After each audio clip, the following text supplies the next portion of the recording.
This is the final part of our series, Staying Sane in a Crazy World. And we've been using the model of 6 pillars to understand something about our mental health. So the idea of this model is there are 6 things that help support our peace, help keep our mental health stable and good. And if these things are strong, that supports our mental health. And if these things are weak, then our peace, our mental health goes down. They're not the source of our peace, but they do support our peace.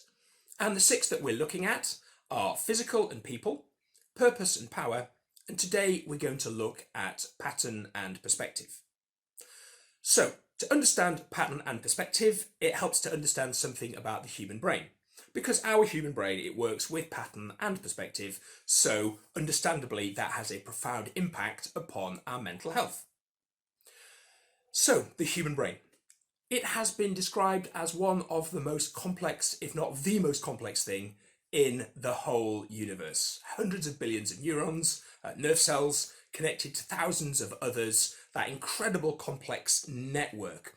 And it is constantly receiving information from our various senses. It's sending out signals around the body. It's processing all that information. An incredible amount of stuff is going on. Now, in order to be able to do all that stuff, our brains take shortcuts. We're not always aware of those shortcuts, but actually it has its own patterns, its own way of doing things that actually speed up the way that it works. Now, often that's very good, but actually it can cause problems. And that's what we're going to start off by looking at. What are some of these problems? What are some of these shortcuts that the brain takes? First shortcut is it pays attention to changes. In other words, it puts extra attention on things that are changing. So a simple example of this is if you start painting, then you open the tin of paint and you can smell the paint and you're painting away, you can smell it. The brain brings it to your attention because it's something new. The smell has changed. Half an hour later, you can barely smell the paint at all. Somebody else comes in and they go, wow, it's a really strong smell of paint in here, and you don't notice it because your brain stopped paying attention to it, because it stopped changing. Your brain pays attention to the changes. Now, this has all kinds of impacts on you because if something new is going on, if there's a lot of changes going on, then your brain struggles. It's got a lot of new things, a lot of things to try and pay attention to, and it doesn't really like that. So that generates some anxiety. This is especially true if you're in a brand new situation. So if you've got to do something new, have you noticed how you feel a bit more nervous about it? The first time you're going to do something, you always feel more nervous because the brain is paying attention to all these new things that are going on. It is particularly a problem if the change that is happening is not something you have control over. If you have planned for that change, well, your brain's still a bit anxious because there are changes going on, but at least it was prepared for them. It was ready for them. If a new situation is suddenly thrust upon you and you suddenly find yourself in a new situation, have you noticed how you feel much more anxious? And that's because your brain doesn't really like the changes. It likes a nice, stable pattern. The second shortcut that your brain is taking is that it is particularly on the lookout for anything that might be dangerous or anything that might be going wrong. In other words, your brain is kind of a worrier. It knows that things sometimes go wrong, so as all of these various senses are presenting our brains with information, it's trying to work out what might be going wrong. So whether things are changing or not, your brain is actually designed to worry. It's designed to focus and look for things that might be a problem. And that's why, even when nothing's wrong, you sometimes find yourself looking for something to worry about. You start racking your brains. Is there something I've forgotten? I've got that vague sense of unease at the back of my mind that something is wrong. And the thing that really causes that is your brain is on the lookout for anything dangerous. The third shortcut that your brain takes is, in danger, respond with fight or flight. So, if the brain is worried that something is going wrong, then its natural response, its instant response is it sends a message to the adrenal glands, which are by your kidneys, and the adrenal glands release adrenaline, and when the adrenaline goes, your heart rate increases, your breathing rate increases, you feel a bit shaky, the blood moves away from your digestive system to the other parts of the body so that they're ready to fight or flee, and that gives you that sinking feeling in your stomach, or sometimes that butterfly feeling in your stomach. It's because the body is responding with fight or flight.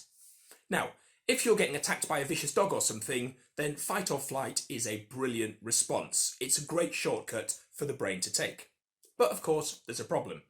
If the situation that it's perceiving as danger is you having to get up and speak in public, well then it's really not helpful if suddenly you're breathing fast and your heart's racing and your stomach's nervous and all that kind of response is going on. So it's a great shortcut to get you out of danger, but actually it's not very helpful in a lot of the things that we face at the moment. The fourth shortcut that the brain takes, I'll talk about in a second, but before I do, I recognise that this one has almost nothing to do with the COVID situation and nothing to do with our mental health. However, it's too important to ignore. And the fourth thing that our brain does as a shortcut is it prejudges situations. It prejudges people. And that gives rise to prejudice. Prejudice meaning to prejudge. Because we meet people, new people, our brain makes very, very quick reactions. It sizes people up very, very quickly, deciding what they think of that person. We have a prejudice.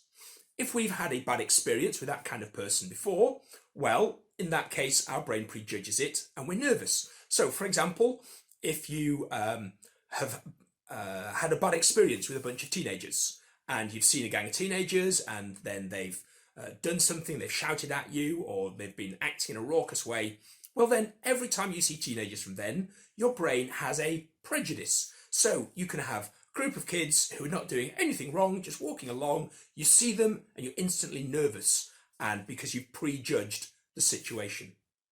If we live in a society where constantly we are bombarded by saying a certain type of person is better than another type of person, we start to prejudge things on maybe an accent that someone has. Or, of course, the big one is their colour, their race. We have to recognise that our brain is hardwired to have a form of prejudice. In other words, to make very fast judgments and then to carry those judgments over into similar situations.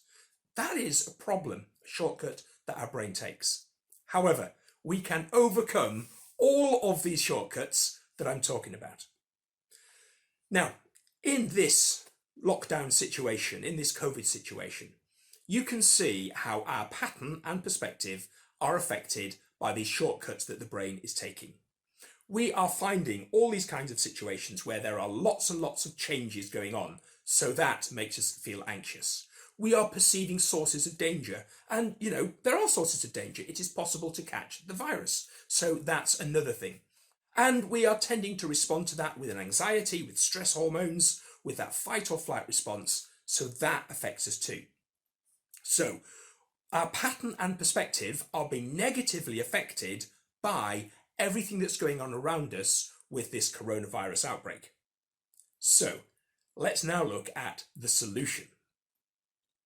Although our brains have these shortcuts, that's not the sole functioning of our brains. And of course, we are able to think and exert a control that goes beyond those instant reactions.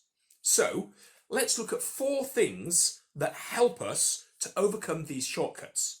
And all of these are basically matters of perspective. They're ways of looking at things. They're ways of thinking about things.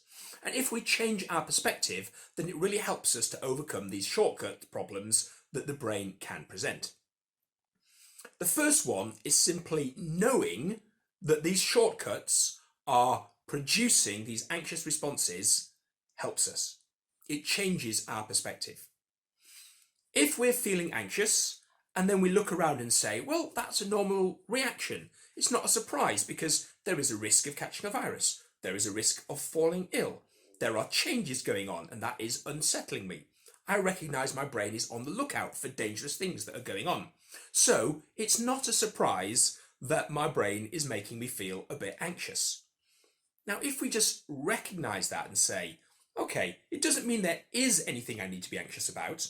It's simply my brain bringing it to my attention that there might be something worth worrying about. And actually, I can say to my brain, I can say to myself, okay, although all of these things are possible, actually, I am being careful about washing my hands. I'm being careful about not being around people too much. I am limiting the danger. I do not need to be anxious.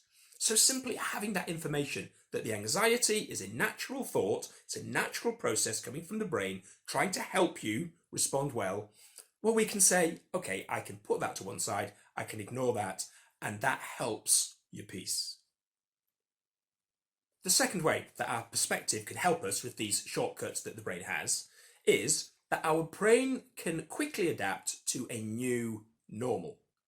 So a lot of those things I was talking about are there because it's looking for changes.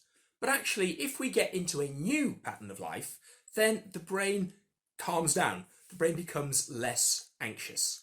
As time goes on, the brain recognizes that there is a new normal, things are different, but they're stable in a different way, and then the brain becomes less anxious about it. And we can adapt really quite quickly in this way. Let me give you an example that kind of sums up a lot of what I've been talking about. So a lot of us are doing a lot of Zoom meetings now, and I found myself in quite a few Zoom meetings with the Assemblies of God, National Leadership Team, or Hub leaders and things like that. And, I'm very, very low down the pecking order on all of this kind of scale. So pretty much, I just sit there and I listen and I make some notes. Now, on a number of occasions, the national leader has said, now I'm going to ask Ian to pray, or now I'm going to ask Ian to contribute something. And as soon as that happens, I panic. As soon as there is that name, Ian, first of all, because my brain takes shortcuts, I've not been paying attention greatly, but as soon as the name Ian appears, then I'm like, oh, this could be me. The next thing is it's a new situation. I've not had to speak in front of all these great national leaders before. They don't know who I am. So all of a sudden, it's a new thing and I feel anxious. There's also, my brain perceives a source of danger. You might make a fool of yourself, Ian. You don't know what they're going to ask you. What if you don't know what you're going to say? So my heart starts racing and I start to feel that little bit shaky and my breathing increases. And then it becomes absolutely clear that either, if we talk about National Leadership Team, they're talking about Ian Duffy, who is one of the key national leaders, or if I'm in a Hub Leaders meeting, they're talking about Ian Christensen, who is like a really key figure among the Hub Leaders. And never once has it been anything to do with me. So the first couple of times this happened, when they say Ian, my ears prick up and I'm panicking. Now, when it happens, just a few weeks in, I know it's not going to be me.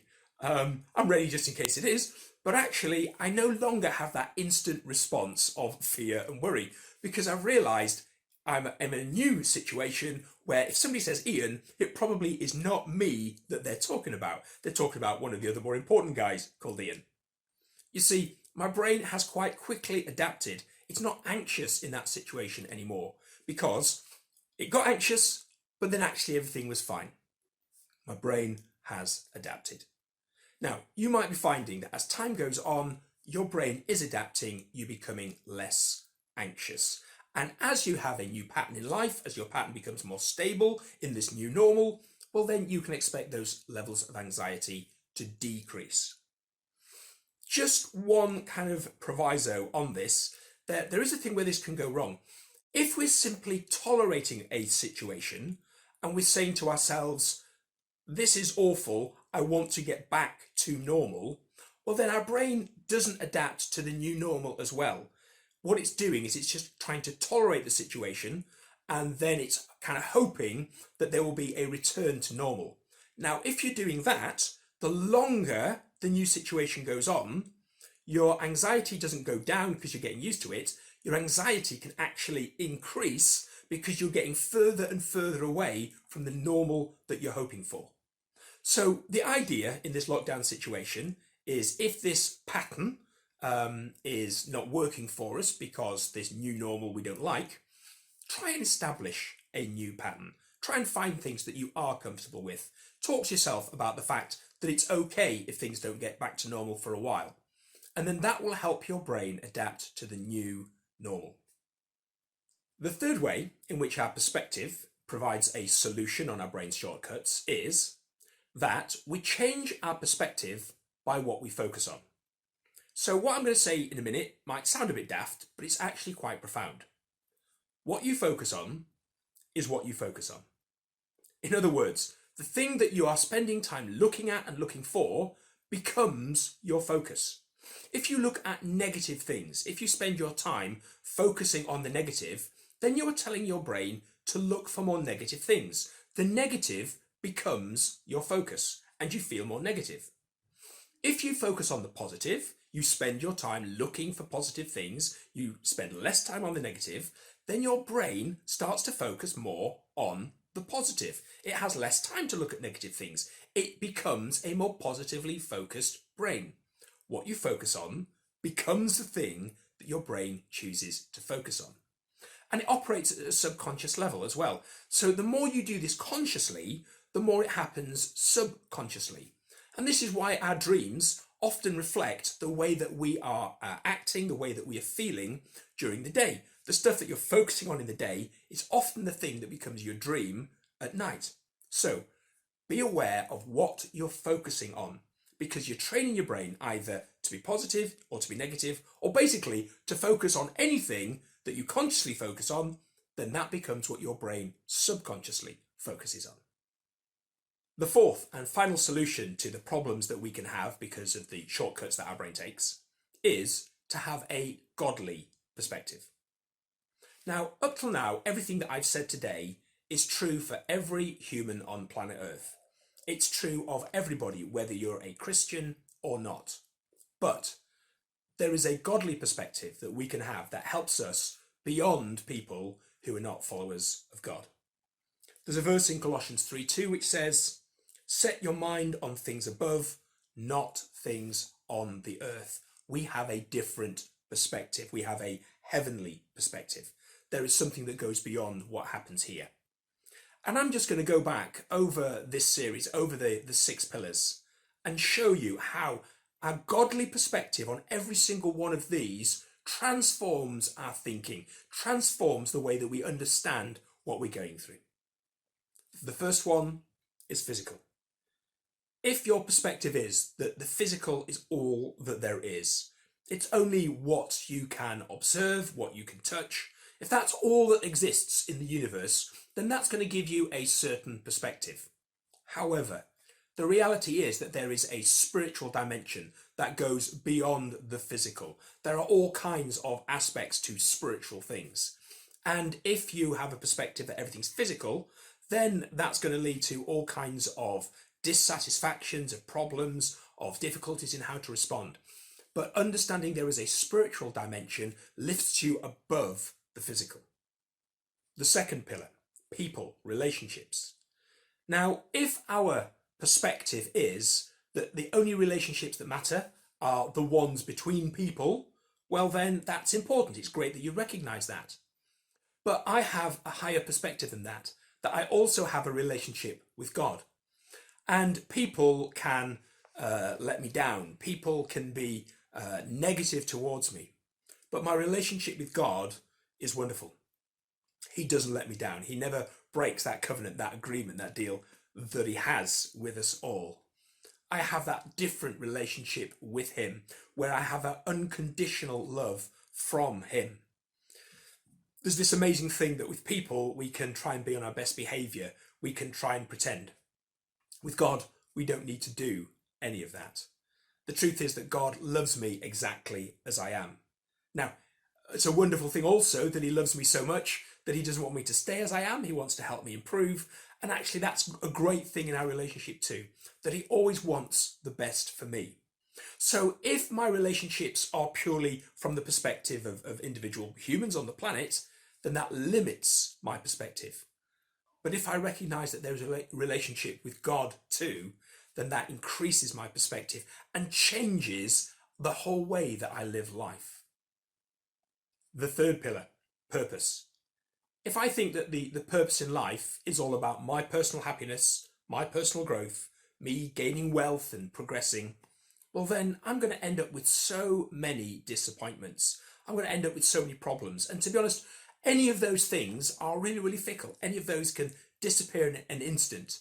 And so many people who thought they had great, stable jobs, prospects of promotion, in this coronavirus thing, a lot of people have suddenly lost their jobs, found themselves with very little money. They were living well within their means, and now suddenly they can't afford to go on. because they had all these things happen. If their focus about purpose is about their happiness and their personal wealth, well, then they've taken a huge hit. Jim Carrey said, "I think everybody should get rich and famous and do everything they ever dreamed of so they can see that it's not the answer." We need to go beyond a purpose that is about personal wealth, personal happiness. And actually, as I spoke about before in a previous part of the series, there is a purpose that God has for you, which ultimately is God wants to love you, to be in a relationship with you as a father and a child. And we can go through life with that kind of purpose. It changes our perspective. Power. The fourth pillar is power. If I think that my power is all about what I can do, it's all about what is within my control, well, again, that's a huge limitation. But like I talked about last week, with God's power, there is a different perspective. And there are times when I feel powerless, but actually with God, I am empowered. So there is a different perspective on power because I'm a Christian. Fifth one is pattern. If my peace is established by having a pattern where things don't change, where things are always maybe on a like gradual up, where my happiness is based on everything being okay, well, again, that's bound to come down sooner or later. It's not always going to be the case that that pattern is stable. But actually, my relationship with God can be stable. Jesus Christ is the same yesterday, today, and forever. There is a pattern there which I can rely on, which I can be certain of every day of my life. And as I've grown up and you go through different phases of life, different ages, different things, you realize that there's nothing in life that appears stable except for God. So if your perspective is that your peace is going to come from a pattern of life which is stable and unchanging, then you're going to have problems. But if your perspective is that despite any changes, despite how the pattern of life may change, yet you can trust in God, then that is a completely different way of looking at it. And that supports your peace. And that is the reality of how we can live. And the sixth pillar, which is the whole thing I'm talking about with all of these, is perspective. So let me give you another perspective on perspective. And if you've been around church for a while, you might have seen me do this before. Remember the blue rope. So this rope represents life. Now, if we have eternal life, then there is no end to life. Life goes on and on and on. It lasts for millions and billions and trillions of years. It goes on and on and on. Okay? So we have eternal life. So let this bit at the end represent our life on earth. From when we're born to the moment that we die. Some people it might be, 40, 50, 60, 70, 80, 100, 110 years, whatever. That is our life on earth. Yet, all of this is life. What's our perspective? Our perspective keeps focusing on this bit. It keeps looking at just this thing. And we're at one little point in this life with one situation called COVID, pandemic, whatever you want to say. We've got that one point in life, and there will be other points in life. And because we're living at a moment in time, then our focus is naturally on that moment in time. And sometimes we think a couple of years ahead, or maybe a few more years ahead. But there's an eternal perspective that we can have.